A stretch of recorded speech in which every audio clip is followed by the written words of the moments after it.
You're listening to a Roddenberry podcast. Mission Log, Prodigy, a Roddenberry Star Trek podcast. Episode 12. Let Sleeping Borg Lie.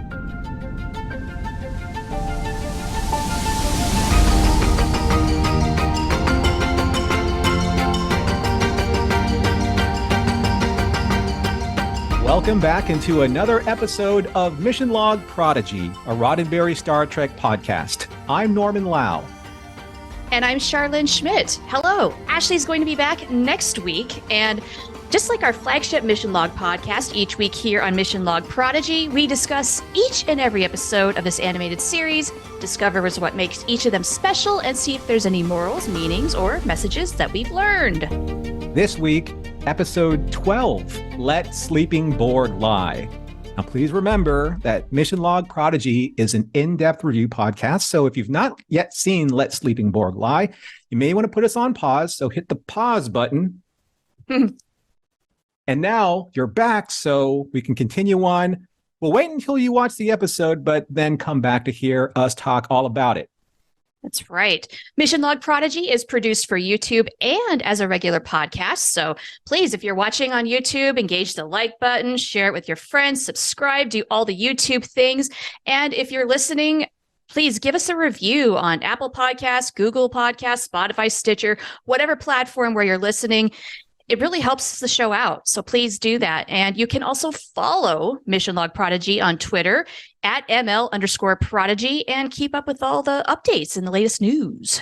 Now, like every single show that we do, before we jump into the recap, we want to let you know this is why our podcast is so unique. We want to hear from you, mostly all of you, but mostly the younger viewers, younger cadets, the younger Prodigy fans out there who would like to share their thoughts on the show.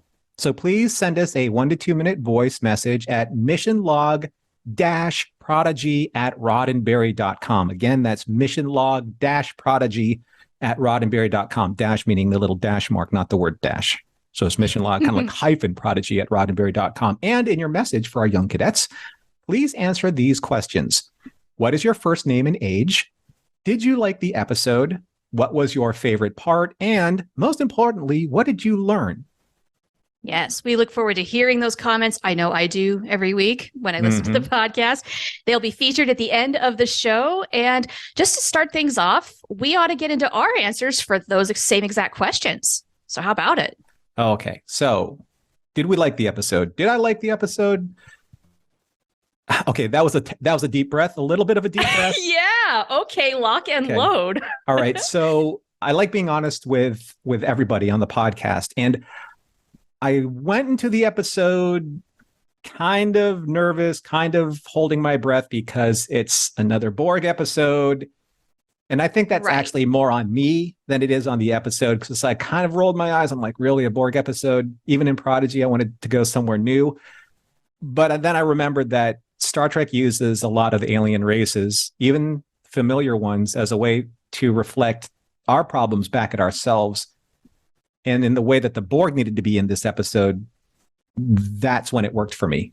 So, sure. Yeah. Seeing the episode convinced me that this was a good idea. I think I came into it with a little bit of the same mentality you did, like, do we really have to do the Borg again? I know they're in the Delta Quadrant, but for those of us who have seen the Borg countless times, like, really, again?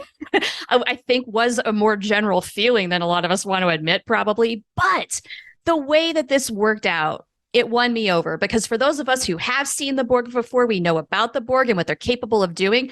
We're frightened for these kids. Yeah. It's scary. We don't want them going anywhere near them. And if you don't know who and what the Borg are, you reach the same means to an end in terms of being scared because the visuals are just striking. They're so good. You can tell these are not people you want to be dealing with. They're scary. Yeah. And they did the Borg really, really well in animation. So I'm going to talk about that in a little bit. Now, favorite parts. What were our favorite parts? Now, for me, I really like the end scene where hologram Janeway looks down at Dal in the chair. Not in get out of the chair way, in a you really have earned sitting in that chair way. That is what that moment meant. And how can that not just warm your heart? Dal has come such a long way, just as a leader, but also just as a person. He's grown up so much. He is not that arrogant guy we met in episode 1. No, not even close. They're almost different people. Yeah. And a lot of our characters are, and you have a really good note about that. Yes, I do.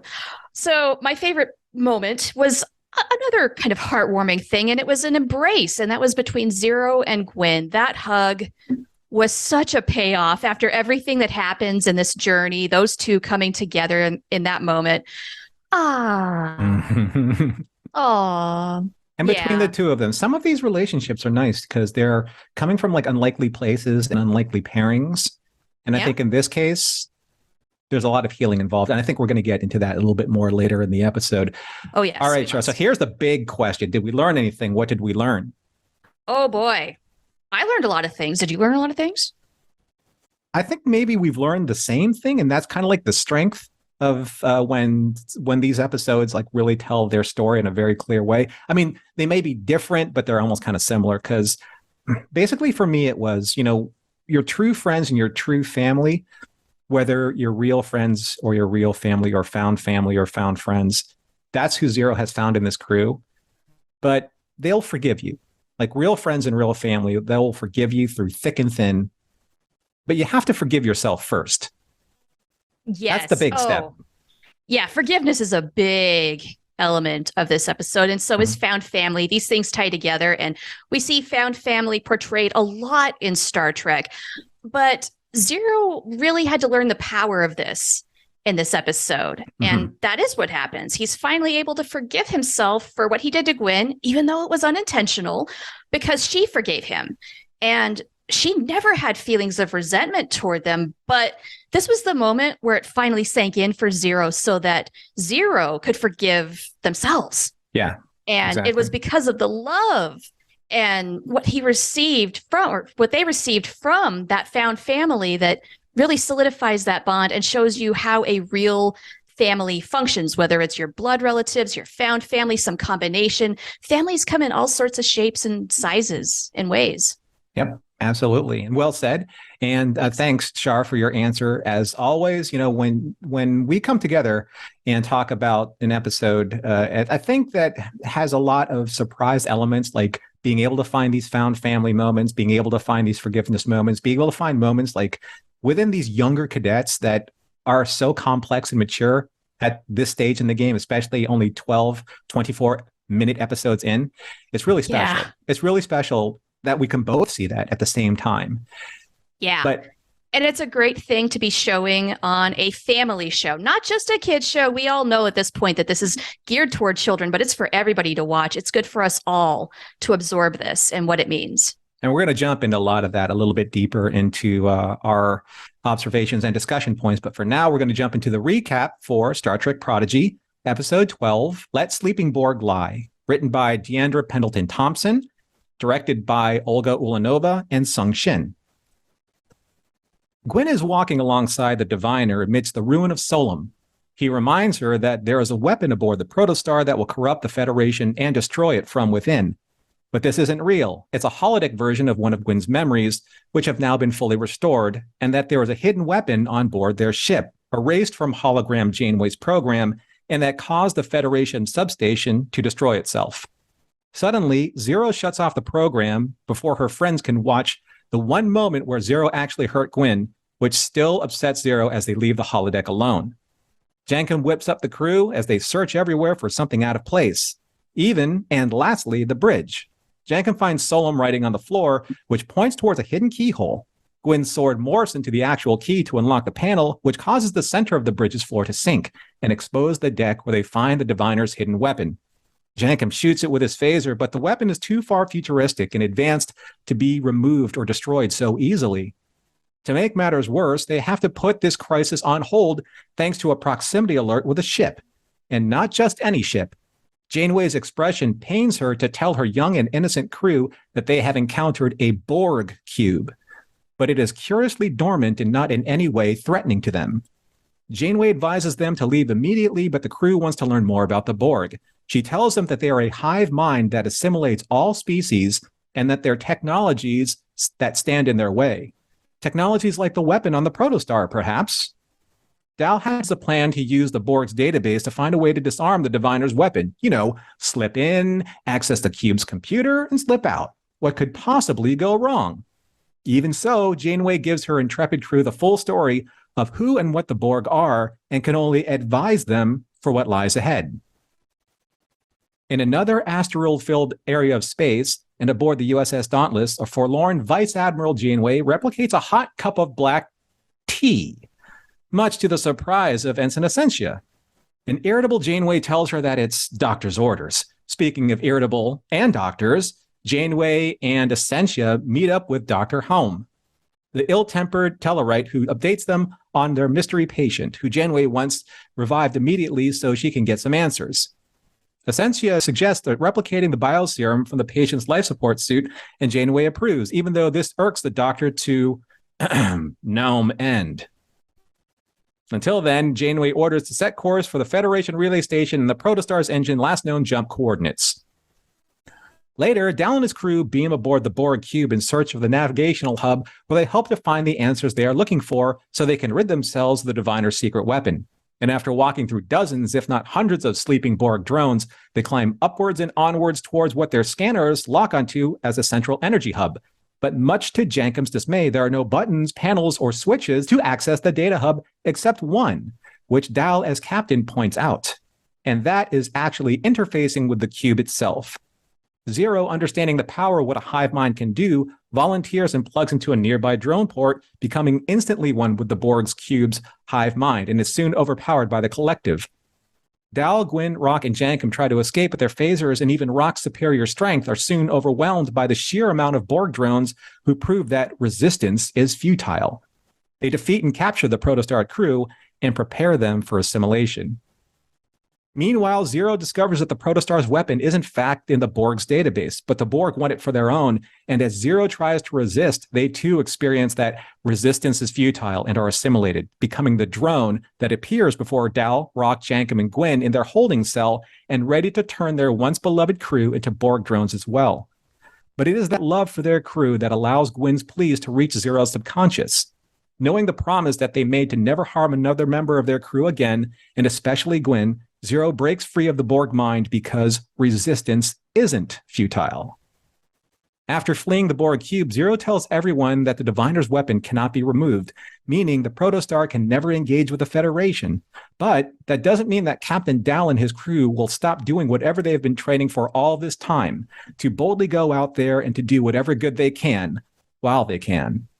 Hologram Janeway looks down at Captain Dal, who is maturing in his chair before her very eyes, and tells him he's growing and adapting, to which Dal replies, "Resistance is futile."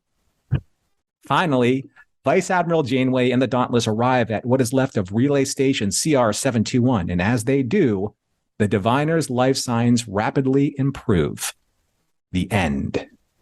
Dun, dun, dun. And it does feel like a dun, dun, dun moment, right? Oh, it really does. It's a good thing that we can't binge this show in just one block of episodes, one after the other, because I would have done that the night they became available. This show's doing such a great job of building the story and the suspense, wanting us just like racking our brains, trying to figure out the answers to these questions because they keep giving us just an inch more. But we have so many more yet to go. And thank goodness we have 7 more episodes because we have a lot of questions. And we have a lot of observations about the episode. There are a lot of things that are always kind of packed in, like little Easter eggs, little moments, little callbacks, and some new details, obviously, with the addition of the Borg. So let's start from the very beginning. It's a very good place to start. One of our ongoing jokes on this podcast.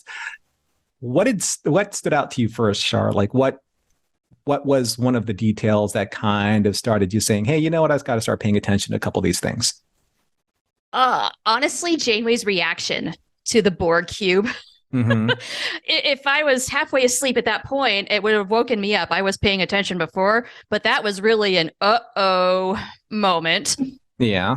And I have to imagine hologram Janeway's like emotional subroutines really had to check themselves, because if I were her, I'd be like, the Borg, we are getting out of here right now and you can't argue with me. We're going. Yeah. But she really kept things cool. She told them, yes, these are dangerous. I'm going to share everything I know with you, but it's ultimately your call. And it does make sense that the kids wanted to explore this, because who else is going to tell them about this weapon? They don't know anybody else at this point, so they have to investigate it. I get it. But at the same time, it's like going through the haunted house or watching a horror movie where you don't want to go in there. You will die. It's interesting how much Janeway has retained from her base programming as a hologram, because obviously she remembers her experiences with the Borg. Sure. But Jankum loves pointing out what hologram Janeway doesn't know, right? And she didn't know about the protostar engine at first, and then he kind of digs into her a little bit and says, well, you don't know about this weapon either, so what else don't you know about, Janeway? Right? This is a really good question. Are there other things on the protostar? Does it have any more secrets that hologram Janeway is not aware of? Yeah. That's something we can only find out with time. I have a question for you. And I have a question for everybody else out there, because I was concerned. I don't know if it's a small detail or a detail we should be paying attention to, but it's when Rock was concerned about Murph. Oh, yeah. What's going on with that? Like, is Murph okay? I'm genuinely worried about the health of two characters as this episode goes on, and Murph is one of them. Yeah. It seems a little odd. Well, I thought he was going to, upchuck something when he was earlier on in the episode. Like, did he swallow something that we need to know about? Because usually during a time of when it matters most, Murph usually kind of, upchucks something like, a right tool, when we need it, or some kind of small thing. Right. But he didn't this time. And that made me a little worried. Right. What is going on with Murph? Also, what is going on with Admiral Janeway and ordering tea under doctor's orders? I'm sympathetic with Janeway. That's why I am having tea right now on the show. Couple of questions about that. Why is she under doctor's orders to drink tea? I mean, is it the addiction thing where she's been running off of coffee for so long that her doctor is saying you have to stop or your body will just break down?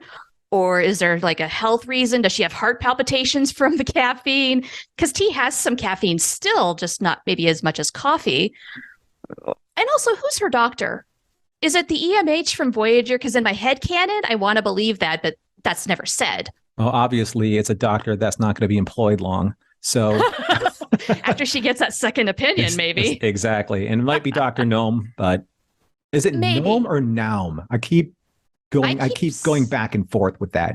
I'm saying Gnome, but now that you question it, I'm questioning it. So I don't know. We just have to hear it, I think, a little bit more. Yeah. Okay, so I knew this was going to come up sooner or later as something kind of important. Like Gwen's heirloom is more than just a sword. It's more than just a bat'leth, which it turned into, which was kind of cool, right? So cool. But it's a key. I mean, it literally is a key that unlocked the Diviner's hidden deck on the ship. Yeah. That was, right? You knew it was going to happen sooner or later. At some point, but it was really cool, that reveal of the weapon. Also, what else can Gwen's heirloom do? It can be a key, it can be a weapon. Is it sort of like that, like a Swiss Army knife where it can do just about anything you want it to? Perhaps it's a Solom Army knife. Maybe. Just, Yes. So we have, I love a lot of the design stuff that was going on here in the episode. There's Borg green, but then there's really Borg green. And in this episode, there was like that really high intensity, and maybe the best way to describe it is kind of like the Luke Skywalker green lightsaber, brilliant, glowing green, especially in the glow. hub. Yeah. Yeah, I totally agree. This looked so good in this style of animation. It makes the Borg look mysterious and scary. It does all the Borg things, like kicking it up a notch and making them menacing again. It's great. the thing for me in this episode that I really paid attention to, there was a lot of really good kind of color palette study going on. And what I mean by that is, I don't know if our younger cadets have been taught this yet, but there's a color wheel in art. And on one side of the wheel is one color, and on the opposite side of the wheel is the opposite, they call it complementary, but opposite color.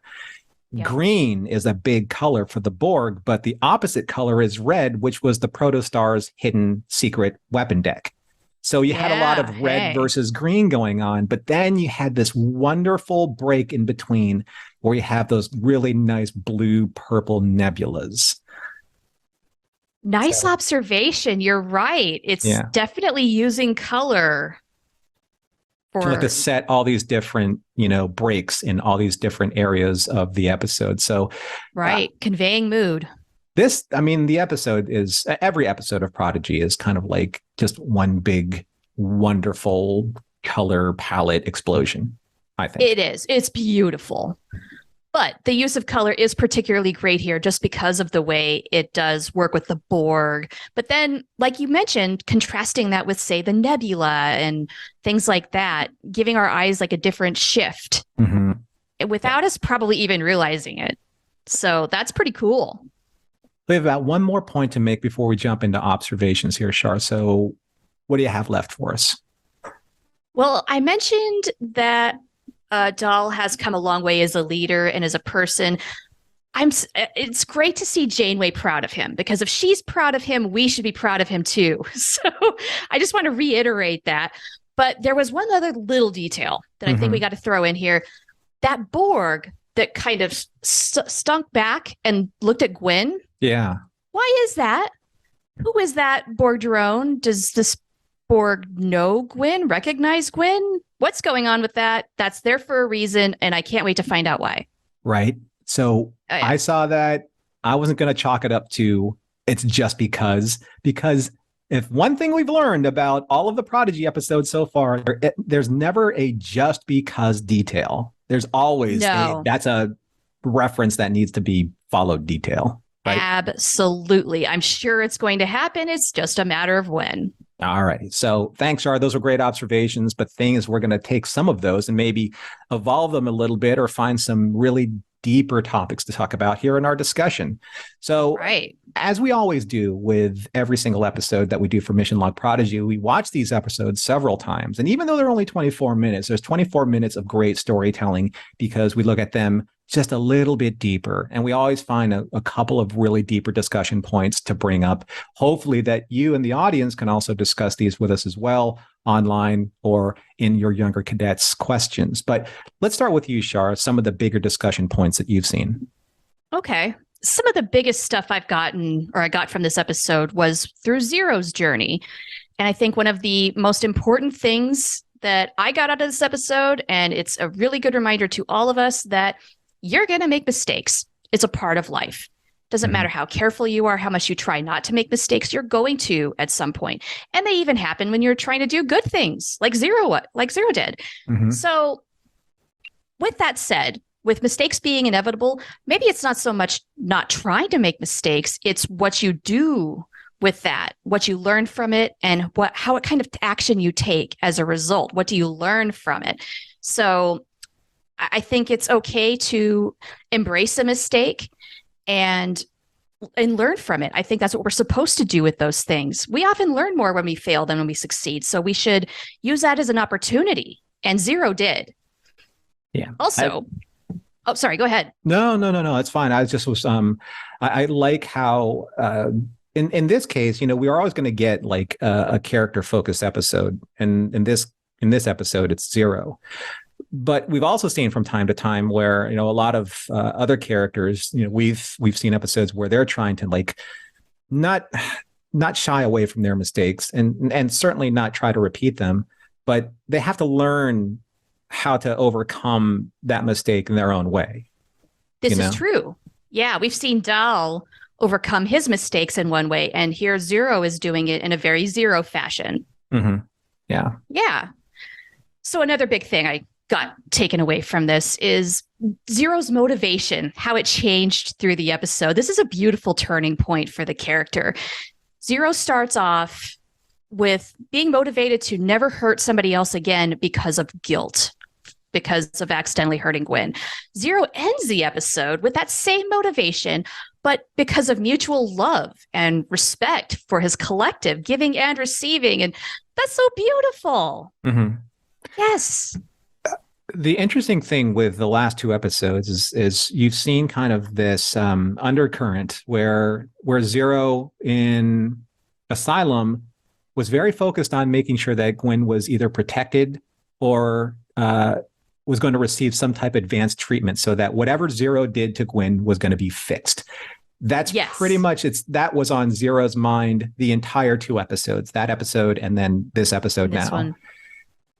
And I think that when you're doing that, when you're focusing on trying to fix a problem that, yes, it was an accident, and even at the end of the first 10 episodes, and even at the end of Immortal Star Part 2, Zero always felt responsible, for putting Gwen in harm's way, even though they didn't mean to.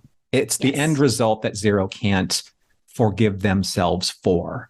And I think that, again, and I brought this up earlier, everyone can forgive you for a mistake. But if you can't forgive yourself, that forgiveness that everyone else is giving you won't be able to go anywhere. Right. Right. And thankfully, Gwen kind of helped Zero reach that point through her words. Do you think that that's going to come up later? Do you think that that's been resolved by this episode? That's a good question. I'd like to think that maybe the bulk of this has been resolved and they're stronger for it. But maybe something going forward will also, I don't know, maybe we will revisit this at some point. Yeah. Not sure how, not sure when, but it's always possible, right? It's like every single minute of every single episode, you have to tuck back in your brain because maybe by the end of the season, all of this will kind of revisit itself in a way. It's true. You just never know. And this show always finds a way to surprise us. So I'm looking forward to it, whatever may happen. What else do you have for us, Shar? Well, okay, this is just kind of a general observation about where things are at right now in Prodigy. And this is the display of, I think, what a good, healthy, loving family looks like. It's built off of love and trust and mutual respect. And our kids and our hologram Janeway, they have it. And I find this very heartwarming, giving a lot of the background our characters have. They either maybe didn't have the best role models to display what love and trust is, like Gwen and her father, Dal with Nandi, the Ferengi, or don't have any clue who their blood relatives are. Like Dal does not know who his parents are, that sort of thing. Yeah. So to consider that they've built this and they are executing it like this makes me wonder, have they learned what not to do from that prior experience and are doing it the right way and doing a wonderful thing for themselves and each other through that experience? I mean, they got to a good place no matter how they got there. I think the interesting thing that, we're trying to balance is what they've learned so far, like with each other, what they've learned from Janeway, and kind of like what they're starting to understand from we haven't really had a chance to like learn by example, by an actually strong example, except for Janeway right now. Right. And it's going to be interesting to see what happens when they finally integrate themselves with other Starfleet personnel, if they can, because we know that the protostar is, it's problematic with, reaching other Starfleet bases or ships. But what will happen if they start seeing the example that they want and not in the way that they want it? Maybe it's going to be either too much the other way. Like one way, like with, with Nandi was terrible, right? And then all of the other authority figures that they have met along the way have also been very bad examples. But what if the authority figures that they believe are the right examples, or maybe not what they expect, right? Can I make a prediction? Please do. I think that's what's going to happen when and if Admiral Janeway and the Dauntless somehow catch up to the kids in the protostar. Admiral Janeway might not be the Janeway they know and expect. things might go very differently when they finally meet each other. And maybe that will make especially Dahl, I think, reconsider everything he thought he knew about Janeway and Starfleet, and everything that is good right now at this point might just shred it all up and they'll have to rebuild it back again. But that's where I see it going. And it's going to be heartbreaking. But at the same time, what are we going to learn from it? How's it going to play out? Just going to have to wait and see. And what is it eventually going to do to our characters? And what's it going to leave them? Exactly. Because it's kind of like, there's going to be a moment where you're going to have to trust one Janeway or the other. And which Janeway is it going to be? And I think that's where I want to echo one of your sentiments, where you're talking about family, love, trust, and mutual respect, because one of the points that I wanted to bring up is don't resist love and forgiveness. There's a lot of play on titles in Prodigy. There's what they call, and I know this is a larger phrase for some of our younger cadets, but it's the double entendre, or the double meaning of the multiple meaning of these titles. And with all of the Borg references, it's always resistance is futile, but it isn't. You can lean into that and look at it another way. You don't have to resist the things that are important to you, and Zero becoming assimilated by the Borg. There's in a way where Zero, it's easier to hide yourself in a sea of all of these drones than it is to face the mistake that you made, or face the forgiveness that you feel that you don't feel that you've earned. So, question for you, if sure. you don't mind me cutting in. No, go ahead. Do you think that is the real reason why Zero volunteered to be connected to the collective? I felt like it was guilt motivated, not just that Zero has been a part of a collective before and maybe has the most experience and is therefore qualified to go in, but motivated by that guilt. I always think that there's that possibility, because in the forging of a hero or heroes, there's this wonderful journey from going into the light, into the labyrinth, into the darkness, and then back into the light. That is the traditional Joseph Campbell's A Hero's mythological journey. And literally, Zero puts themselves in the labyrinth of the Borg mentally. Yeah. All you see are tentacles and causeways and mazes and all of these different ways that Zero can either fall further from the light, which they did, especially when they were becoming assimilated by the Borg, or find the way back to the light. And that way back to the light comes from Gwyn, stretching out, reaching out with love, and forgiveness, and Zero finally understanding that is the only way out. That is the only way back to her found family and her friends, is to accept that. And it was in that moment, where Zero was able to resist the pull of the Borg, because that's what they desired to do. Yeah. To start their journey back, through the labyrinth and back into the light. So I love the line where Gwyn said, "We all get hurt, Zero. It's the risk we take for revealing pieces of ourselves to each other."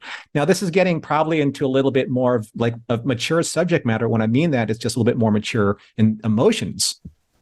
Yeah. But, when it's hard to make friends, it's hard to, share something with somebody on that different emotional level. And once you do, there's no really going back from that. No, so you're vulnerable. That's what it really is. Right. So you hope that people accept you for who you are, but you have to hope that they accept you for all of what you are. And sometimes that's a scary thing to do. Right. And sometimes it doesn't work out that way, and that hurts. So when you've been burned, I think your trust is even harder to earn in that situation. Well, that goes back to what you were saying before. It's this love, trust, and mutual respect. And there's an old saying about, mending a broken bone, a broken bone mends stronger. Everything that has the ability to break can be repaired, but when it's repaired stronger. Even trust, right? There are a lot of times where Dal lost the trust of his crew, and now he's gotten it back to the point where he sits in that chair and nobody blinks an eye. But before, Right. remember before it was like, how do why do you get to sit in the captain's chair? Who makes the decisions for you? Right. Why do you think you're a leader? And at the end of this episode, everyone looked at him and asked him for orders. Where to now, They Captain? did. Right? Yeah. Yeah. And that's where Janeway And- beams with pride. Yeah. He has earned that trust. He commands Mhm. that trust. He trusts them as much as they trust him. It's all good. Also, I really, really hope, side note, Mhm. that let's do some good is going to become Dahl's trademark phrase. Well, yeah, I like that. I like it because you don't have to be a part of an organization that you believe that does good in order for you to do good yourself. Oh, 100%. Right. That's That exactly is- what they're doing. That is on you. If you want to do something that's good for somebody, that's your decision to make. You Right. know, Yeah, they don't have to be Starfleet to be doing Starfleet's work. no, they just have to they believe that they're doing the right thing because they believe that that's what is needed of them. I think in a way that's the one thing that's been missing from their lives is being able to make the decision for themselves to do the right thing. Right. All the Oh, decisions, that's a really good observation. up to this point, those decisions have been made for them. And I still love bringing up the whole Dal and Nandi equation because everything that Nandi wanted Dal to do was criminal. Right. Not Even if- motivated from a good place. No, and even if Dal knew it was criminal or knew it was a bad thing or knew it was hurting someone, he knew that if he didn't, he would lose he would lose the affection, I guess is the best way of putting it, of the only mother figure that he knew. Yeah, what little security he actually had in life. So when you're forced to make two bad decisions, you choose the lesser of Right. them. And I think that that's been the way for most of our cadets. So we haven't seen it all, and maybe that will be revealed over time. But again, when you see all of these moments in one member of the crew, especially with Zero, I think you're almost seeing all of them experiencing these bigger moments together, right? And They are. and that's how I think that's just building this wonderful, emotional connection between all the characters as opposed to just finding it through one. Oh, yeah, 1,000%. All right. Yeah, the fact that they are going through this all together is only making that bond that much more intricate, that much stronger. Well, I mean, that was a fantastic discussion. I hope everyone out there enjoyed it. But we have one last thing to wrap up. We always have this one last idea, the one thing that we want to leave you with. And maybe it's like one thing like during the course of while we were watching, we're like, oh, we really need to talk about this, or we really want to bring this up or make sure that people have this stuck in their mind before the next episode. So what would that be for you, Shar? I think we covered a lot of those things, actually. Mhm. So I'll just leave with this, and that is my love for Prodigy. Since this is the first time I'm doing the Mission Log Prodigy podcast, you know, Norm, because we talk about this show a lot. Mhm. This show is just so good on every level. This is like elevating Trek to another completely different plane of existence, if you ask me. I'm on the edge of my seat every week. The story is moving and building. I just want to keep watching and devour it all. Like I said, it's probably a good thing I can't binge this show because I'd be so done and rewatched it about 12 times already. But I'm so excited. And it's so good to be excited about Star Trek like this. It's so energizing. And I don't remember the last time I felt this excited, maybe never, about a Star Trek show and what's going on with it. I can't wait to see the answers to all of our questions. The biggest one for me being, where's Chakotay? What happened to him? Someday we're going to get there and it's going to be so rewarding. But also, like, is Murph okay? Is Admiral Janeway going to see through the diviner and figure out what really happened with the protostar? And when's that going to happen? And just so many questions right now. I'm just looking forward to every Thursday with such eagerness right now. How about you? Well, I love the passion that you have for it, and you're right now. A lot of you know that Shar and I, we have discussed this at length, our off time. That's how much we love talking about Prodigy. And I'm Big so glad Prodigy that, nerds. and I'm so glad that you were able to do this with me. But the one thing though, I think that maybe gives us a little bit more insight into Prodigy right now is, right now for Mission Log, we're covering Voyager and we're in the middle of season 2. So I'm really getting a crash course understanding of Janeway, Chakotay, that relationship, and then the references that are going on in the Delta Quadrant where we are now. But you've been there for the longest time, probably everywhere since the beginning. And then you've done professional podcasting on Voyager. You have been, Janeway has been like one of your, forgive me if I'm overstepping, but one of your role models, and a character obviously that you have great affection for. So, oh yes, she's my captain. Has that always been something that's driven you towards Prodigy, like seeing where Janeway ends up next? I started watching Prodigy because hologram Janeway was going to be a part of the cast, and I was curious about how that was going to play out, and I wanted to see it. And of course, I will listen to Kate Mulgrew do anything she wants. Whatever she talks about, I will just listen to the sound of her voice and be enamored and comforted by it.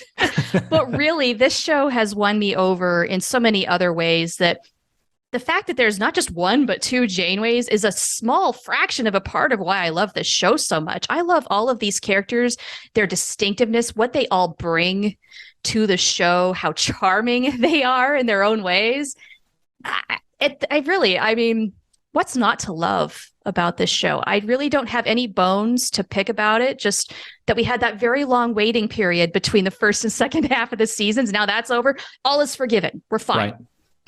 And now that we're in episode 12 and we're finishing up our conversation, the next episode, that means the countdown to the finale of the next 7 episodes. It's not too far forward in the future, but so let's savor these moments as we have them right now. I think it's nice that we don't have the opportunity to binge watch them because we're really anticipating week after week after week what the story is going to bring to us. And at the end of this episode, for me, what I really loved is, and I said this, in bits and pieces earlier on, but I know it's a small part, and it literally is the end scene. But I loved how proud hologram Janeway was of Dal at the end of this episode, and how the crew just naturally turned to him for orders as their captain.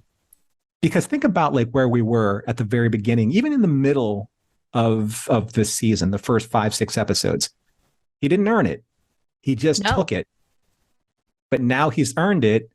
And he actually has a little bit of unease in the chair because he knows how responsible that chair forces him to be. It's true. He really has come a long way in that respect as well. I'm so glad you brought that up. He was pretty cool under pressure in this episode. Mm-hmm.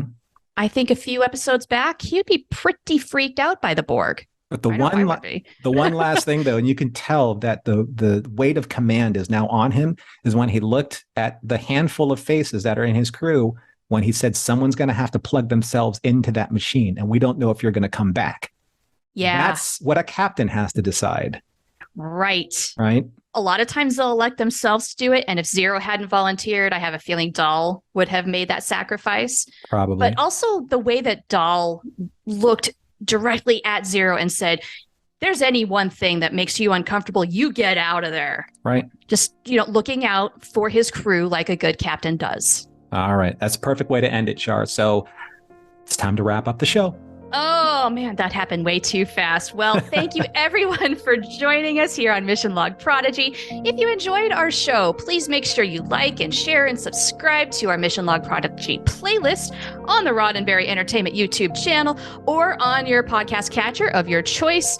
Mission Log Prodigy is produced by Roddenberry Entertainment, production and technical direction by the fantastic Earl Green. Thank you for all that you do, sir. Our website and your opportunity to comment and connect with us is on missionlogpodcast.com. And if you want to support Mission Log directly, and I highly recommend that you do, you can do so at patreon.com/missionlog. Thank you, everyone, for taking the time to be with us. And thank you, Shar, for being with me on this show. It's fantastic to have you here. And we look forward to sharing our thoughts with you on episode 13 next week. And now, as we do with each and every standard episode of Mission Log Prodigy, we would like to leave all of you with these very special incoming transmissions. Receiving listener communications. Message playback begins. What's your name? My name is Rook. How old are you, Rook? 7. All right. Did you like tonight's episode? Yes. Okay. What was your favorite part? When Zero got corrupted by the Borg. Oh, yeah? You like her being assimilated? Yeah. And what did you learn from the episode? When someone's controlled by robots, sometimes you have to comment about them, Yeah? like saving you. You like how Gwen talked her down? Yeah. And helped her out? She didn't give up on her? Yeah. All right. I like that too. What's your name? Jade. How old are you? 5. 5. You just turned 5. Did you like the episode? Yeah. What was your favorite part? When Gwen helped Zero to turn back to good. And what did you learn? Resistance is not futile. That's right. My name is James. I'm 7 years old. I love the episode, and I learned that resistance is not futile. And what was your favorite part? And my favorite part was when they tried to attack the Borg, and then the phaser just bounced off.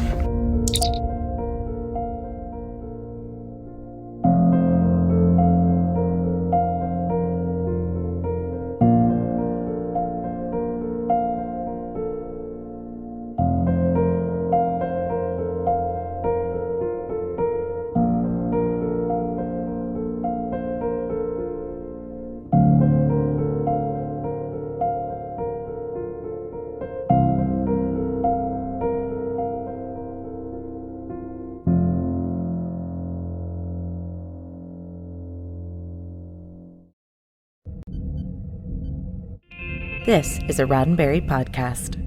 For more great podcasts, visit podcast.roddenberry.com.